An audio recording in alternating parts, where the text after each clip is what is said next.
into the room. Hopefully you're back with us. When you join us, please turn on your camera if you can so Jaleel can see all of your smiling faces and bring some interaction to this last session of the day. Okie dokie, folks, here we go. Jaleel Mackey will be speaking about mindfulness today. To discover how to use mindfulness as a practice to bring attention to present moment experiences without judgment, as Jaleel introduces us to the insight tradition, which has 4 foundations of mindfulness: body, emotions, thoughts, mental phenomena, and how, in this attention economy, your awareness is currency, and mindfulness as a framework can help equip you with the skills to decide where to spend your awareness. Jaleel is on an endless journey of self-discovery, and he's building community with others along the way. His North Star is the belief that self-discovery and a whole lot of self-compassion are key to creating a cooperative world committed to engineering a solution for any number of the crises we face today. When he's not leading a mental health technology sales team, he's writing, facilitating breathwork, teaching meditation classes, and speaking about the relationship between optimal performance and holistic well-being. Please help me welcome our final speaker of the day, Jaleel Mackey. Yes. Hello, everyone.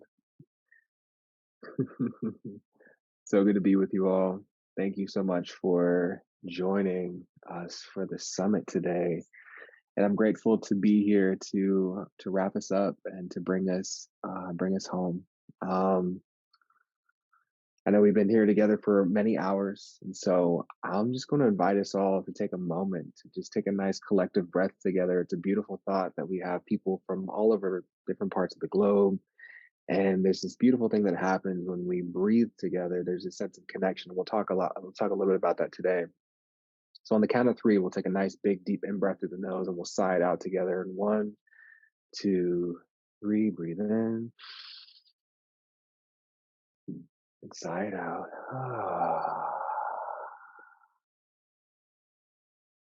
Do another one of those deep in through the nose. Sigh it out. That last one, deep in through the nose. Sigh it out. Beautiful. Kind of a cool idea to think that there were like 15, 16 people, something like that, breathing together. No matter where we are in the world, we are breathing together, and it quite honestly is the common denominator. When we're trying to find connection, we're trying to find some sense of belonging within a space or community. If it's difficult to find commonality, the breath is always a common denominator. We all need air to breathe. We all breathe. We all are connected by this breath, this soup of air that we're constantly moving through. And we'll talk a little bit about the breath and how it actually truly connects us here in just a moment. Before we get started, I just want to do a quick land acknowledgement. I am here in California, in this small town called Aptos, which is just southwest of San Francisco. And it is actually the unceded territory of the Awaswa-speaking Yupi tribe, which is an indigenous tribe here in California. And then the Amat Mutsun, tribal band is comprised of descendants of indigenous people taken to Mission Santa Cruz and San Juan Bautista during Spanish colonialization of the Central Coast, is today working hard to restore traditional stewardship practices on this land. I acknowledge that because this is the place where I play. It's the place where I love. It's the place where my children were born. It's the place where I find myself loving and being loved. And I acknowledge that this land was not inhabited by people that looked like me and walked like me and talked like me. There were people here before me. There will be people here after me. And it is important in terms of mindfulness for me to be appreciative of the fact that there were people here before me that used this land and loved this land differently than I do. Why is that important? Because we're talking a lot about various ways in which we can support ourselves, navigating this sense of disease and disconnection, this sense of feeling like we have this thorn in the side that we can't quite figure out what it is and why it is, and we keep trying to pull it out, but for whatever reason, there seems to be this constant ache that we're experiencing. Or maybe we are managers of a team and we have folks that are experiencing these challenges in the world, and we want to be able to support them. We want to be able to be encouraging and acknowledge some of the challenges they may be experiencing every day. How can we approach them with mindfulness, with compassion, with awareness? And these are some of the tools that we'll talk about today. Or maybe you're dancing with some of the concepts that Erica highlighted this afternoon when it comes to creating joy in our lives. How do we know what brings us joy? What does joy feel like in the body? Right? Or maybe we're dealing with some of the mindset challenges that we're experiencing, and we have some of our cybernetics going on in the background. How do we know what some of those internal thoughts are? How do we know what some of those behaviors are? Mindfulness gives us a framework by which we can operate so that we can identify these various behaviors, these thoughts, these feelings, these emotions that we experience, and then act on them accordingly. Right. And so, mindfulness, many of you may have heard it from the perspective of meditation. I will share with you mindfulness as it's been taught to me from the Insights tradition, which is a tradition that is rooted in Buddhism that has been secularized and brought here to the West. But what I will be sharing with you is not necessarily meditation outright. Meditation is a form of mindfulness practice. It is a tool that you can use for yourself to cultivate mindfulness in your life. But mindfulness is actually the ability to notice moment by moment what is happening outside of you, inside of you, free of judgment, so that you can learn to live life on life's terms, as opposed to behaving according to the internal narrative that we tell ourselves about a situation or a person or a place. So mindfulness is really an opportunity for us to take a step back, to stop living on autopilot and really paying attention to the world around us as it is, as objectively as we possibly can. And why is that important? Well, in a world today where we are constantly being pulled in 25, 30, 50, 100 different directions at any one time, whether it be the billboard that we drove by on the freeway, or the text message we're receiving, or the email that just pinged on our phone, or maybe that bill that we need to pay, or the taxes that are due. If you're here in the States, the taxes are due, don't forget, April 15th or something like that. We're thinking about all of these different things constantly being pulled in a million different directions. If you spend any time on social media, the tool is quite literally designed to hook your attention and to bring you in. And so, how can we cultivate more awareness around those internal stimuli, or internal and or external stimuli, so that we're no longer being pulled in a bunch of different directions? Because in this attention economy, where literally Netflix is designed for you to binge watch, that's why it auto plays for you. Where literally your phone is designed to catch your attention unless you take the notifications off of it and silence some of the notifications, right? Where the world is constantly vying for your attention, how can you reclaim your awareness? How can you reclaim your attention so that you're no longer being pushed and pulled in different directions by all the various factors in our lives? Going back to this idea of connection, which was the root, which was the crux of what we talked about to kick this thing off, is how do we eliminate that sense of dis-ease?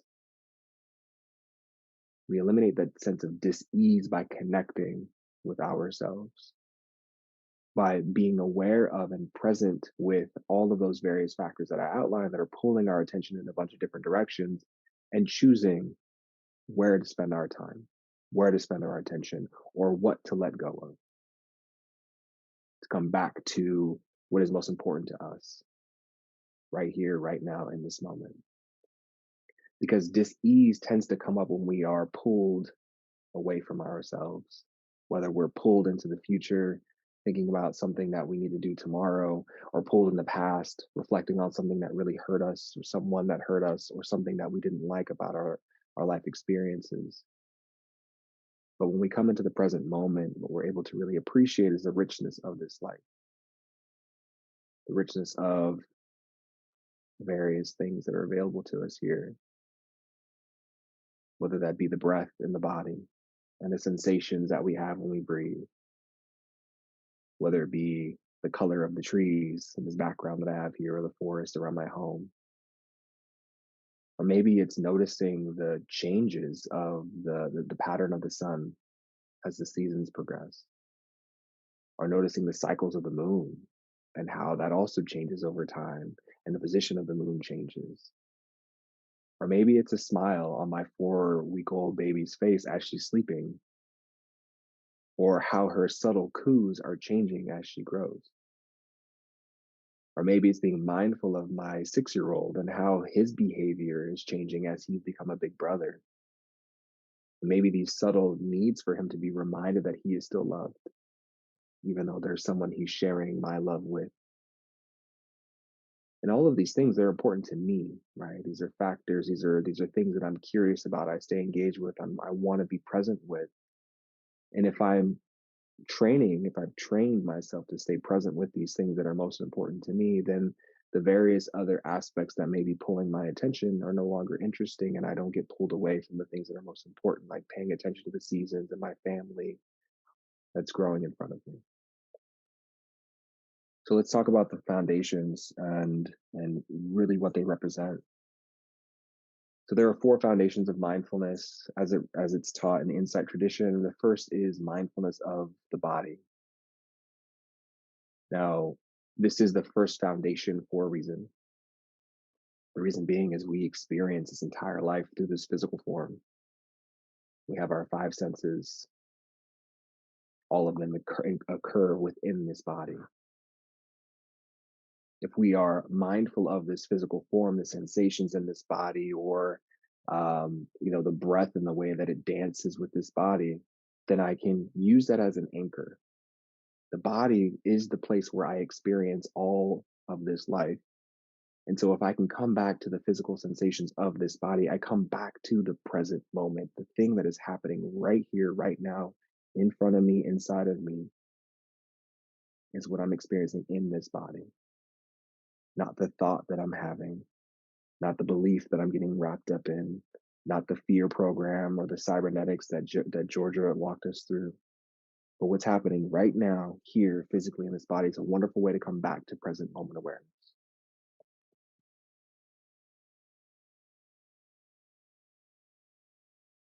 Another reason why this is important to be able to come back to that present moment, I like to think of it as the physical body being almost like a surfboard, right? We're going to receive waves. There's going to be waves that come in. Maybe we're out there surfing and we've got a decent swell, and they're moderate because I'm not a great surfer. 3 to 4 foot waves, and we're just like coasting on my big log, my floaty. It's just like a giant foamy. We're good, cruising out there on the waves, and the body is that surfboard. The body is where I stay afloat in these waves as they come. The body is where I ride these waves of experiences. And maybe all of a sudden, out of nowhere, there's a giant set. Now I've got 6, 7, 8, 9, 10 foot waves. I'm like, holy shit, that's a big set. I can't ride that wave, but what can I do? I can come back to that board. I can hold on to that board. I can stay afloat with that board. But John Kabat-Zinn says you can't stop the waves, but you can learn to surf, right? By coming back into the physical body, by noticing these physical sensations, no matter the circumstances, we develop what's known as equanimity, right? Peace, no matter the circumstances.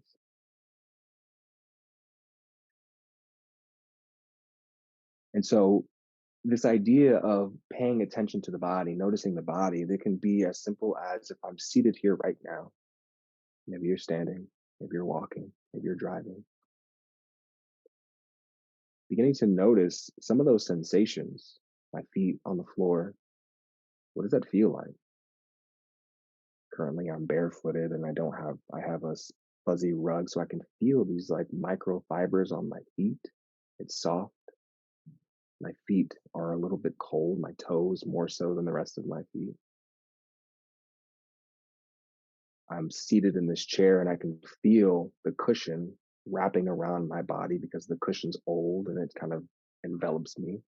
I can feel it wrapping around my glutes. My fingertips are cold because my office is always cold. My hands are a little sticky and clammy because nerves, I don't know, probably,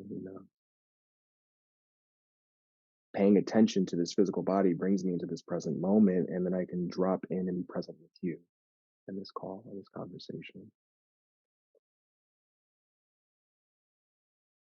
And so, mindfulness of the body gives us that opportunity to start to pay attention to mindfulness of the breath, which is kind of it's a necessary part of being mindful of the body, or the breath requires first being mindful of the body, because the breath is like the wind. We can't really see the wind, but we can hear the rustling of the leaves in the trees. And the rustling of the leaves in the trees tells us that there's wind there. Just like when my body expands with air, I know that breath is there. I can't see the air, but I can see my belly expanding and contracting. I can see my chest rising and falling. I can feel the subtleties in my not the subtle change of temperature in my nostrils, or the swirl at the back of my throat. These are telling me that breath is there. And why is breath interesting? Why is it important? Well, as I mentioned to you, it's the soup that we all exist in. And there was this really fascinating book that was written, I want to say in 2020, and it's called Caesar's Last Breath by Sean Kane. And I'm going to read a short excerpt from you here, because it says it's this beautiful way of just showing us that the breath is a connection. It connects us, but beyond time and space. It's the thing that truly is a unifying force in our lives. And it says, even more startling, our breaths entangled us with the historical past. Some of the molecules in your next breath might well be emissaries from 9/11 or the fall of the Berlin Wall, witnesses to World War I, or the Star Spangled Banner of Fort McHenry. If we extend our imagination far enough into space and time, we can conjure up some fascinating scenarios. For instance, it is possible that your next breath, this one right here, might include some of the air that Julius Caesar exhaled when he died. Across all that distance in time and space, a few of the molecules that danced inside his lungs are dancing inside yours right now. It's not just a possibility, it's a statistical probability. And when we're dealing with this sense of dis-ease, this sense of disconnection, the breath is a wonderful way to come to this realization that we are all connected all the time, constantly. And when we believe that, we were talking about changing our beliefs and doing this through repetition and rewriting that script. This is a script that I write for myself. I am always connected to everyone that has ever existed and ever will exist by this breath that is in my chest right now, and the next, and the next, and the next, which is a beautiful way to combat this sense of disconnection and disease that we are constantly dancing with.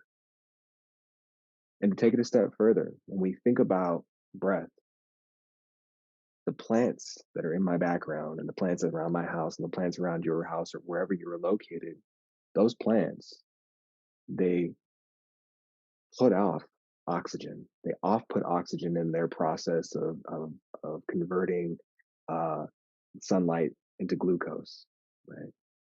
And in that process, their byproduct is oxygen. We breathe, human beings and most living beings on this planet that are above water breathe oxygen. And our off-put is carbon dioxide. When we exhale more carbon dioxide.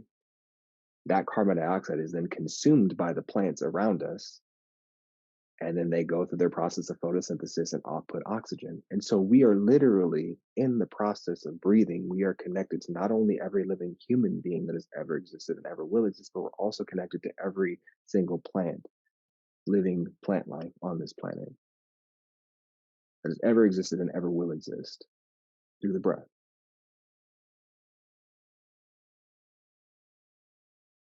So there's this quote, and I'll transition to the next foundation here. This quote by Master Yuan says, "If you can only breath by breath bring into all choice harmony, you can exchange this bundle of sun-dried bones for a clear running sweet jade spring." Breath by breath, bring into all choice harmony and exchange this bundle of sun-dried bones for a clear running sweet jade spring.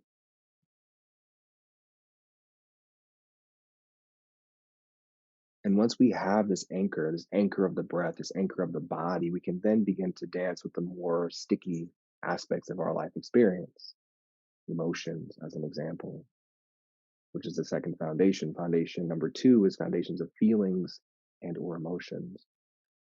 Feelings being also, pain, feelings being also heat, right? These feelings, these physical feelings that we experience in our body is this connection to the second foundation of mindfulness. But the more complicated aspect of this for a lot of people is emotions. And Carrie had a beautiful feelings wheel that I think is really powerful, because the truth is there are so many emotions. And oftentimes emotions are informed by our life experiences. They're informed by our cultural background and beliefs. There are certain cultures in the world that don't have certain emotions or phrases for certain emotions because it just simply doesn't exist, right? The Dalai Lama was having a conversation with someone in the United States. This is an interview from many years ago, but they were expressing this Western. I think they were in the United States, so I think it was U.S. centric, but they're expressing this deep sense of people having this like self disdain, experiencing self disdain, and the Dalai Lama was having such a hard time with that idea because he said that's not an emotion that I'm familiar with. That doesn't exist in my culture. That's not something I am aware of. And so as we cultivate the second foundation of mindfulness, which is mindfulness of feelings or emotions, we begin to dance with all of these various aspects of self. And we begin to understand that my emotional experience is not necessarily the same as someone else. Maybe my direct report if I'm manager, or maybe I'm managing up, and maybe my director is, I'm trying to understand their emotional reality, or maybe it's my partner, or maybe it's my child, right? How can I cultivate awareness of the emotional reality within myself so that I can begin, at least to some extent, to understand someone else's emotional reality? Is the true foundation or the true crux of mindfulness of emotions.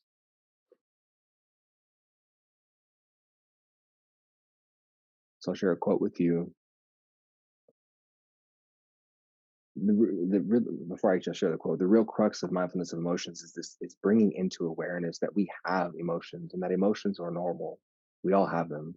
Most of us have a hard time identifying them, understanding them, because we don't have the vocabulary and vernacular to support ourselves in that process.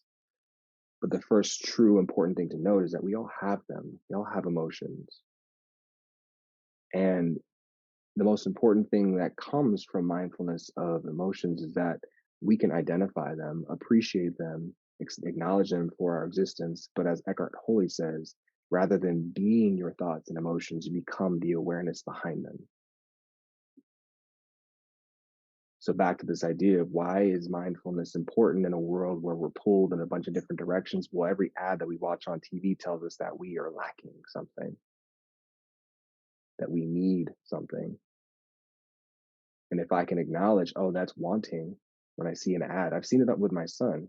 I don't watch commercials. We try not to watch commercials, but sometimes a commercial sneaks in as we're trying to like watch a small 5 minute video on YouTube or something, and he'll see it and he'll look at me and say, "Daddy, we need that."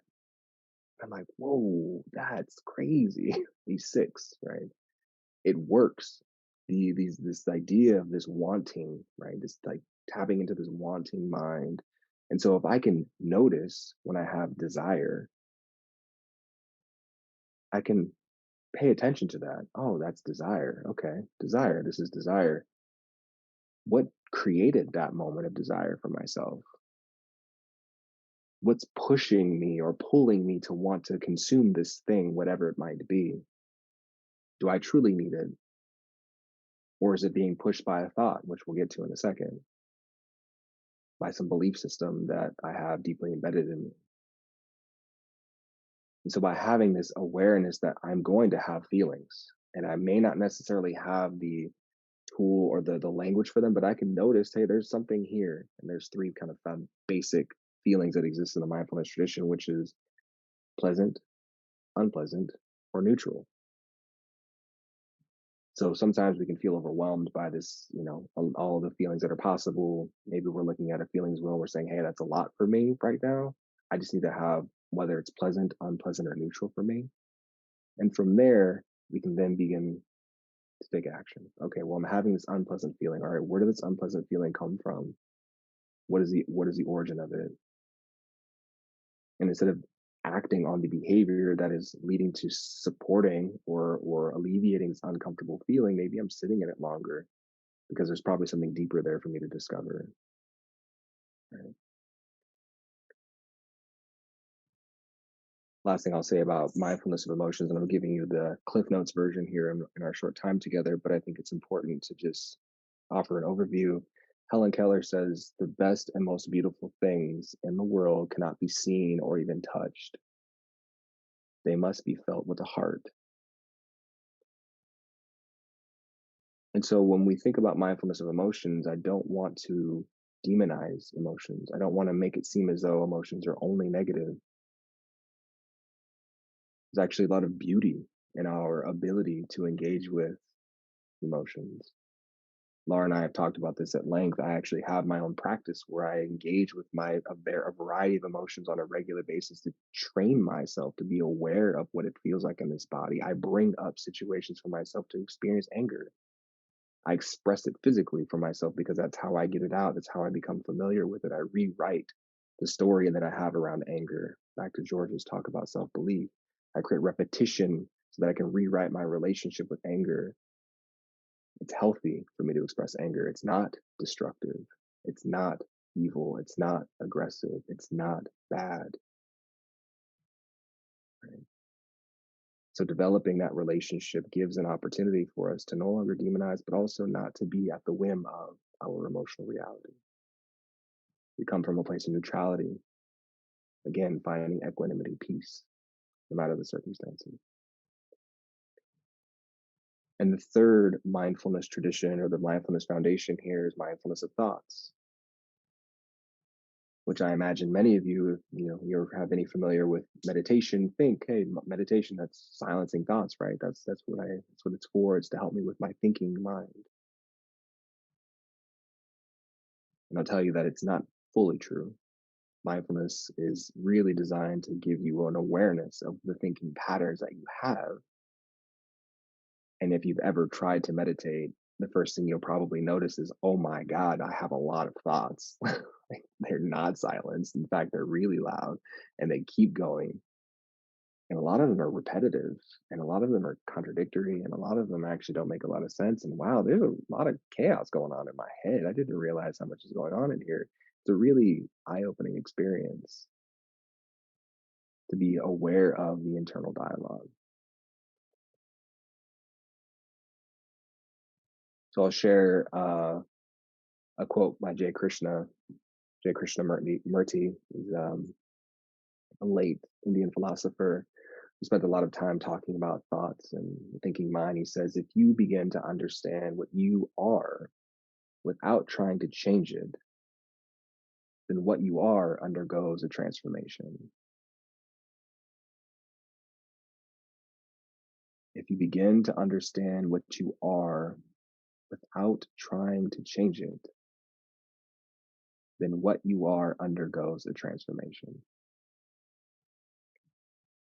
And that is really the essence of mindfulness of thoughts. We're not looking to change our thoughts. We're not looking to silence the thoughts. We're simply looking to become aware of the internal dialogue. And when we become aware of the thinking mind,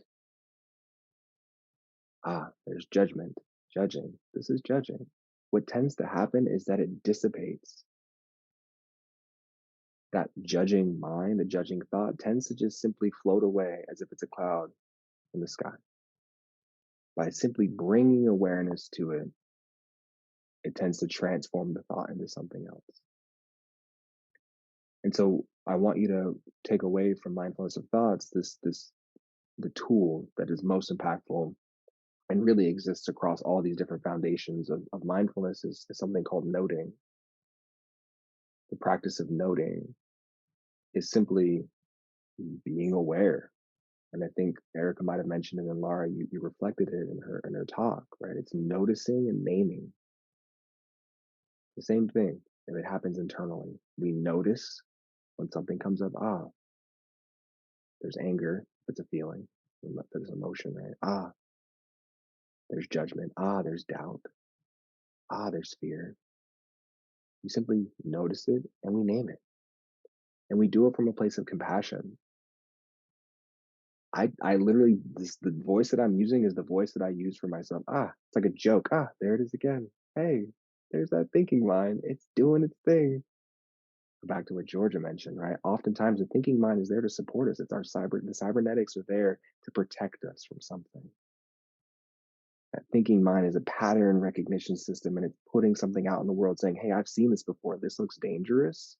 And it could lead to us feeling whatever emotion, rejected, hurt, forgotten, abandoned, right? And so that pattern recognition system is importing thoughts to try to protect us from repeating the possibility of experiencing that painful emotion again. There's thinking. Thank you, thinking mind, for all of your thoughts. I appreciate you. You're so helpful. You're protecting me. I see you. I love you. Back to the present moment, which is the anchor, the physical body, the breath, the thing that you're doing, the thing in front of you. And then we round this out with the fourth foundation of mindfulness, which is mindfulness of phenomenon, mental phenomenon, all phenomenon. It's actually mindfulness of dhammas. But dhammas is always like a word that many people don't know what it means. And it's like, what does that actually, I don't understand, but it's really mental phenomena. It's this idea of using all of these foundations that we just highlighted, mindfulness of the body, mindfulness of the breath, mindfulness of feelings and emotions, mindfulness of thoughts in our day-to-day lives. Not necessarily off in a corner on a meditation cushion by ourselves where there's no interactions or social engagement, but actually right now, what am I experiencing? I'm talking to 15 people in a room right now. What's present with me? What am I feeling? Right? What am I thinking? Am I present? Am I actually disengaged and thinking about what's happening in 25 minutes when we get out of here? Am I thinking about making dinner for the family? What's actually happening for me right now? And as we play, because that's what this is, it's an experimentation, it's a play. We're having fun in this process. When we play as a scientist of our lives, as Georgia mentioned, as we use these frameworks and tools, we start to experience what's known as the seven factors of awakening. And these seven factors of awakening are mindfulness, right, which is what we're talking about here. We're noticing, ah, there's thinking, there's anger, there's fear, there's doubt, right? And with that noticing, we begin to investigate. We can become curious about it, like I've noticed that's a top 10 hit for me. That thought keeps coming up. That's on repeat. It's on my Spotify 2023 end of the year recap. It keeps happening, right? We get curious about it, investigate. All right, well, where does it come from? Where did I develop that belief? Is that even my thought? Actually, you know what? It reminds me of the things that my dad used to tell me about myself when I was a kid. That's curious. And that curiosity leads to energy. We become more curious about ourselves. We're like, all right, well, if I have this one thought that came from the experience that I had with my dad. I wonder what else is going on in this brain of mine, these thoughts that I keep having, this experience that I keep having. Or when I have that thought, my body gets really tight and my heart starts to, my heart rate starts to increase. My stomach feels a little queasy. All right, that maybe that's where that anxiousness comes from time to time. Okay, that's good to know. That's good to know. That energy then over time, as we start to develop mastery, which we've heard a lot about today, leads to this deep sense of joy. We feel satisfied, like, oh, I'm starting to learn more about this body, this being, this person that I am in this world, and how I function and why I function the way that I do. That feels good. It brings me joy. And that joy inevitably leads to this deep sense of tranquility. There's peace that comes from that. Because now what we're doing is we're reaching the essence of what we've talked about all over the course of today is that sense of disconnection, that dis-ease. Because the truth is, the essence of connection starts here inside me. When I connect with myself and I'm aware of my internal workings and my internal processes, I am much more adept at connecting with the other person on the other side of the screen, in a conversation, on the phone, whatever it might be, if it's my team or my director or whoever it is. That tranquility allows for more concentration because I have less. This is the sixth factor. I have less of that internal dialogue distracting me from paying attention to what's directly in front of me right now. I have less of those physical sensations that are pulling me away from my family and friends and people in front of me. I'm present with everything that's happening here.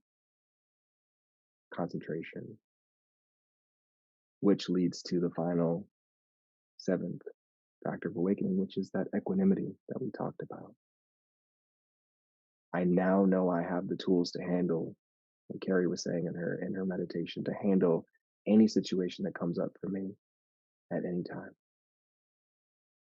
Could be today, could be tomorrow, could be this month, next month, it doesn't matter. I can handle it from a place of equanimity. And if and when I get pulled off my rocker, because I will, if and when I get knocked off my surfboard, because I will, I know I can come back to that anchor. I know I can come back to this present moment, this physical body, the sensations within it, the breath as I feel it coming in and out, and the sensations that are alive in that breathing process. I can always come back.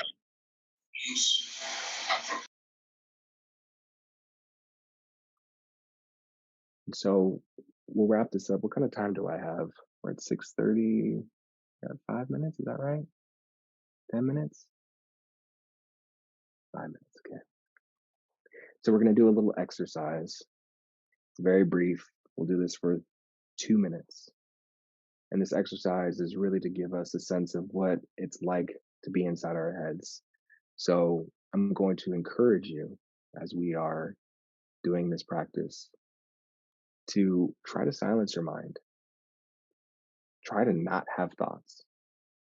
Commit yourself to not having thoughts for 2 minutes and then see what comes up. Let's just see. Let's find out. We'll do that for 2 minutes together, and then we'll have a little, we can share in the chat how that was, and then we'll wrap up for questions.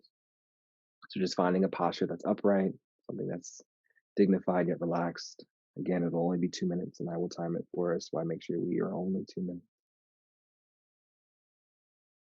Take a nice big deep breath through the nose. With your exhale, allowing your eyes to close if that feels comfortable for you. Otherwise, just finding a spot out in front of you just below eye level to rest the gaze, softening the focus as you breathe naturally now in and out through the nose.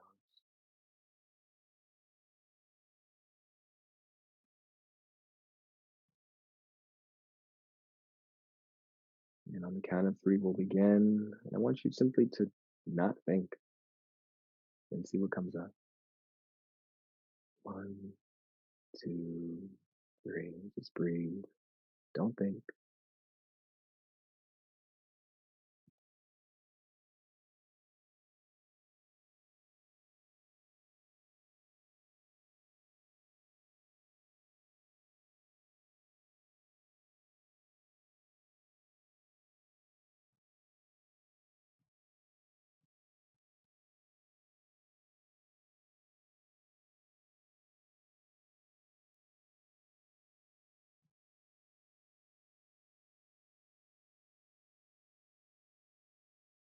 We're halfway there.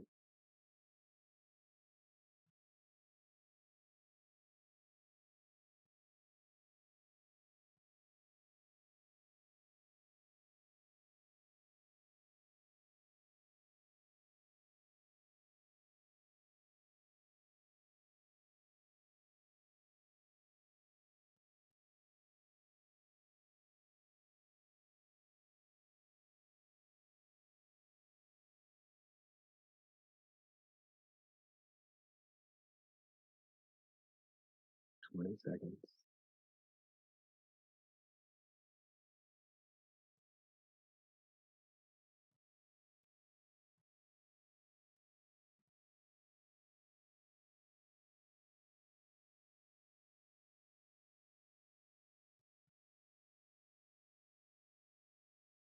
And stop. Allowing your eyes to flutter open. Show of hands, who had a lot of thoughts? Lots and lots of thoughts. And it was just kind of racing the whole time. It was like, what do you mean no thoughts? Is that possible? I don't know if that's possible. You know, thumbs up. I see you, Melissa. I see you, Nazi. Anyone have no thoughts? Anyone successfully have no thoughts?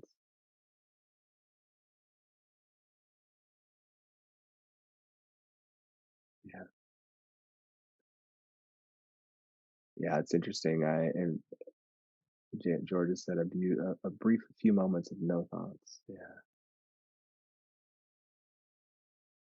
Yeah, it's interesting. Whenever I do that practice, I have one of two things happen. Either I have incessant thoughts and like my brain goes the opposite direction of like, yeah, that's not happening. And here are all the things that I'm thinking about and all the things I need to get done and blah, blah, blah, blah, blah, blah, blah. Or I have moments of silence. And then the sneaky thoughts come in and they're like, oh, look at me. I'm not thinking. Oh, wow. I got this. I'm pretty good at this. Here we go. But it's never anything else in between. It's always one of those two. So I want to end with just a brief quote by Thich Nhat Hanh, because at the end of the day, we all endeavor to be, great people. I know this is a group of people who've come together today to support themselves and to support others and to develop skills and tools. And this quote by Thich Nhat Hanh, who passed away recently, was a Buddhist monk who said, "We will be more successful in all of our endeavors if we can let go of the habit of running all the time and take little pauses to relax and recenter ourselves.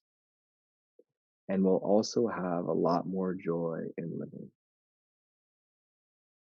And so, my invitation for you all before we break into questions is to cultivate more moments of pause in your life and to use the foundations of mindfulness to become present with your experience physically, mentally, emotionally, and all of the alleles in your life experience.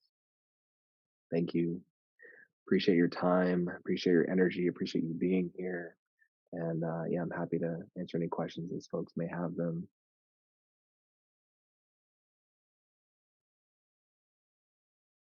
I don't have a question, but I have something that you said earlier in your talk around, first of all, you just said cultivate those moments of pause. And then we've also got this world where there's this hmm, demand for our attention, as in who's going to get our attention next. Like it's almost, I think you actually mentioned this in one of our conversations. It's like a currency that, the thing that the thing, if I'm a business, the thing I want is your attention. So in a world where there's always this fighting for our attention, whether it be Netflix, the family, social media, first of all, you've given us some great tools around this, but how did you get yourself off that? Because you said, I don't normally watch ads. We try not to watch any of that mainstream stuff. So how did you get yourself away from that? I'm going to call it the attention economy, so that you could focus and be mindful on the things that are important to you. What are some things that you did in that respect? hmm That's a great question, Georgia. And yeah, the attention economy um, is something that we are constantly uh, dancing with. Right? And I think of it as a dance and less of a battle because I wanted to be more playful and I wanted to feel less charged and tension filled. But it can feel like a war field. It can feel like we're constantly being inundated with input and information. And and how we spend our attention, where we place our attention, is really truly, um, businesses rely on it 100%. And if we can learn to spend our attention in places that feel most aligned, most supportive, most nourishing to ourselves, we'll see that we'll see the dividends, the investments, the dividends off those investments, and whether it be focusing on our physical health, as Sam was talking about today, or focusing on our mindset, as Georgia spoke about, or focusing on more holistic connections, as Erica highlighted, or focusing on a rich journaling practice, as Carrie highlighted today. Those are aspects, right, where we can otherwise spend our attention as opposed to being pulled away into all those various things that are demanding our attention. So that's the preamble to answer your question specifically, Georgia. How did I get off that wheel?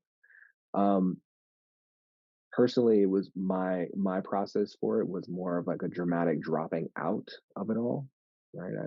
I basically said, you know what, I can't do any of this anymore. I'm just gonna peace out for a while and go do yoga for 6 months in Florida and like not talk to anyone or anything, and just literally spend my entire time meditating, going to AA meetings, doing yoga, doing therapy, and writing and reading, and that's it, right? It's pretty extreme. Most of us don't have that time nor luxury. And my choice to do that obviously had consequences, and I'm unraveling those consequences 4 years later. So, what does it look like today, and how have I cultivated that for my family in a less dramatic fashion? Is a couple of very foundational, basic things, right? I don't have notifications on my phone. I just don't. Like, probably drives people crazy. Sometimes there's days that go by and I don't respond to a text message because I literally don't know it's there. But why do I do that? It actually helps me. I feel less anxious if I'm not looking at my phone and seeing a bunch of, 7, 8, 9, 10 little red circle with the number on it and like hearing the pings constantly. Like when I don't see that, I feel less anxious.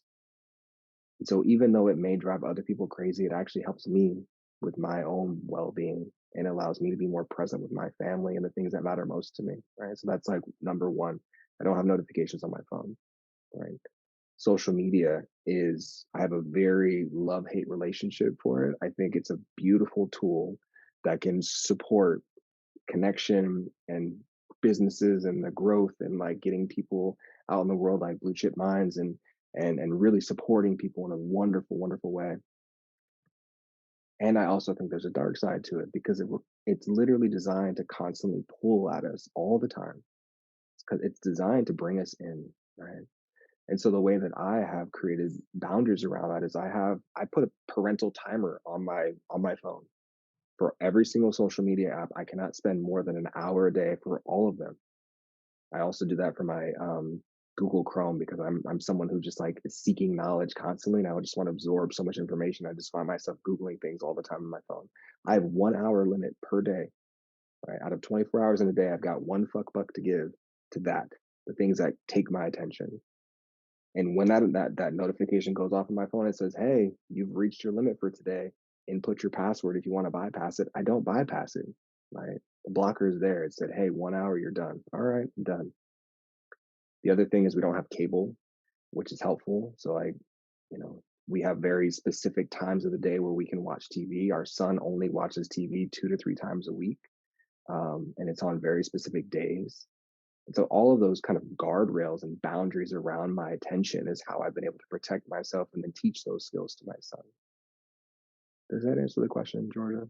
Yeah, there's some great tips and some that I've never even thought of. Like you, I don't have notifications, but those parental parameters on your own phone, I think, is a great tip. When you started answering the question there, you said something that was really powerful and that reminded me of one of my mentors said many years ago. And he said, or you said something about where we place our attention. And my brain went and finished the quote from this mentor. He says, wherever we place our attention is where we place our energy. So if we're feeling on the brink of burnout, overwhelm, we'll have a think about where are you placing your attention? Are you being mindful? Are you being deliberate around where you're actually placing your attention? Like you'll put boundaries and structures around, social media and all those kind of things. But if you're constantly ruminating about a argument you had 10 weeks ago, you're putting your energy back in 10 weeks ago. You don't have that energy now for the things that are important to you, whether it be family, working on a project, or whatever it might be. So yeah, I just wanted to add that in, that we need to be a little bit more mindful of, first of all, where is our attention going in that moment, that mindfulness in the moment of the body, the feelings, and the thoughts is what you covered off for us. But then being mindful of that, that if I am giving my attention to something, well, I'm also filtering the energy reserves that I have for the day to that thing. And is that where I want it to go? Mm-hmm. Beautifully put, Georgia. Yeah, where my attention goes, my energy flows, and it's real. And we are a limited resource. As hard as it's been for you know, my younger self to appreciate. I used to think I was unlimited and limitless and Superman. I could do everything. And as I get older and I have more responsibilities and two children, I'm becoming more and more aware of that reality that I am a limited resource. And I think that being mindful of that, it's the same. One example that I use it, and I use it specifically for my money, but it's also true for our energy, is I have to create containers around it. Right, when my money comes in, I have to have buckets for it to go. Otherwise, it just spills like water. Right, if there's no bucket for my water, it's going to just take up the space that exists or doesn't exist for it. And so the same thing is true for my energy. I only have a limited amount of energy I can spend, right? And so creating buckets to contain that energy and dedicate my time and energy to, right, is an important boundary to create for myself. So that's why the TV and the social media, all the other things, because they're time suck. There's an energy suck that I can't control personally. It's also not, I'm not supposed to be able to control it. It plays on my neurology, or like my neuroscience is literally hijacked to try to make me want to stay on it. So I create boundaries to protect myself from that natural behavior.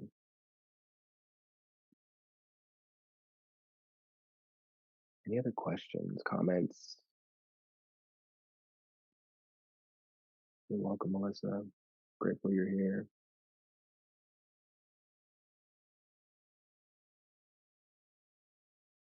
Cool. Well, with that, I pass it back to Laura to take us home. Oh my goodness. What a day. I actually did have one question swirling. So I think before we end it, just because you brought so many great insights, Jaleel, and so many takeaways for people to bring to their own life about the attention economy and tools with the notifications. So I got really curious, and you don't have to answer this if you don't want to, but what do you think? You seem to be doing really well with this, of bringing down the notifications and implementing it at home with your kids with Quill, and I'm curious, what's one thing that could be a medium stretch for you that you might be able to do just a little bit better on, or that you might want to bring in a little bit closer. Mm, that's a great question. Um, I think my medium stretch, Laura, is probably I can I can easily disconnect from the world. Like I am someone who has a propensity to, like if we're talking about attachment styles, and my default attachment style is avoidant. And so I'm someone who can just like block out all of the noise and I can cocoon easily with just me, my wife, my son, and my daughter, and my dog in this forest home here in California and never speak to anyone ever again. Right. And so, like, that is my edge, my medium stretch is how do I balance, right? Being someone who is mindful of all of my energy and where I'm dedicating it and where I'm drawing, where I'm pouring it into, but also ensuring that I'm not someone who uh, just disappears, right? Because in order for me to be the person that I want to be in the world, and this is back to what George was talking about identity, right? Who am I in this world and who do I want to be? Well, I want to be someone who teaches these tools and skills to people. I want to be someone who's accessible and available for people. I want to be someone who embodies being able to walk this line and find a way to be connected in this world of disconnection, right? How can I support other people discovering that same reality if I'm over here living as a recluse in the forest and never speak to anyone, right? And so that's my edge is the balance of the two. This polarity map is, is the way that I try to navigate that. And I'm better at it at certain days than others, but I would say that's probably my medium stretch. Beautiful. I love what you said there. Being somebody who's able to embody balancing and walking that line. Mm-hmm. I think you're well on your way, my friend. Thank you. So thank you for your share today. Georgia Ellis, Carrie Larson, Erica Payne, Sam Greenwood. We have had a full day, and every single person who has been here for the whole day, who has dropped in for these speakers, who's going to listen to this later, thank you. Thank you for showing up as your full selves. Thank you to all of our speakers for bringing their insights, their anecdotal experiences. Thank you to everybody who's listened and participated and interacted in the inaugural Thriving Minds Summit. We hope that you walk away with some sort of insight or gem or new practice or tip that you just feel like you can embody in your own life, even if it's just a change of thought, even if it's an awareness of, oh, there was happiness again. Maybe I should absorb it a little bit more.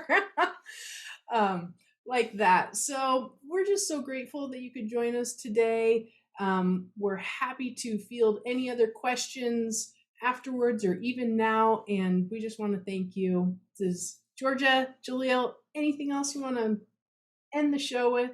Oh, we can't end it without a big thank you to you, Lara. So I forgot to mention this at the start when Jaleel and I were talking about bringing this to the world. I said, we kind of need someone to stitch it together.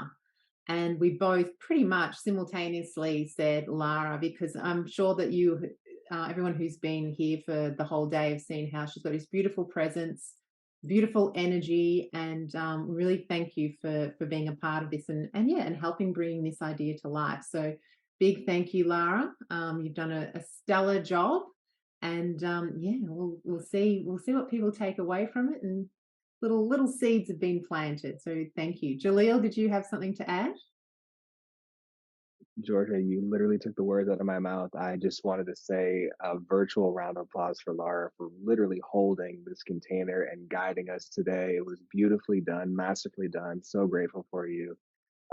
You were the captain of the ship today and you steered us in a wonderful, beautiful direction. So thank you, thank you, thank you, thank you. And thank you everyone for your time and your presence and your engagement. This couldn't have existed without you. So thank you for being here. I mean, I guess it could. It could have. Laura and Georgia and I could have just hung out and, talked and probably would have happened anyway, Jaleel. But so a big thank you. And look, if you've enjoyed today, just get in contact with any one of the speakers or myself and let us know what you thought.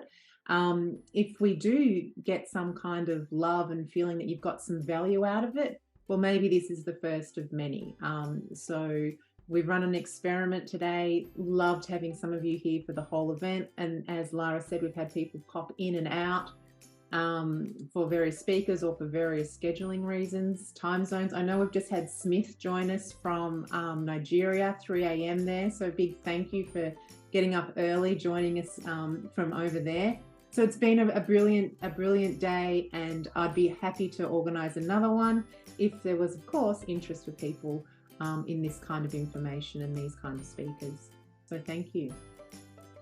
And is anyone, open forum, we've got another couple of minutes. Has anyone got any final questions, thoughts or comments for us? Please just unmute and fire away. People are starting to drop off anyway, so that's all good. Well, thank you for those last people that have held on. Thank you, Carrie. I can see you're still here as well. And thank you for everyone who's been a part of it. Thank you, Celeste. I know you've joined in under Naziz's login. Great to see you. Any other? All right. Well, enjoy the rest of your day, your evening. Thank you for those in America. It's 7 p.m. there, so it's been a long day. Enjoy, and we'll see you at some point in the future. Much love, everyone. Bye for now.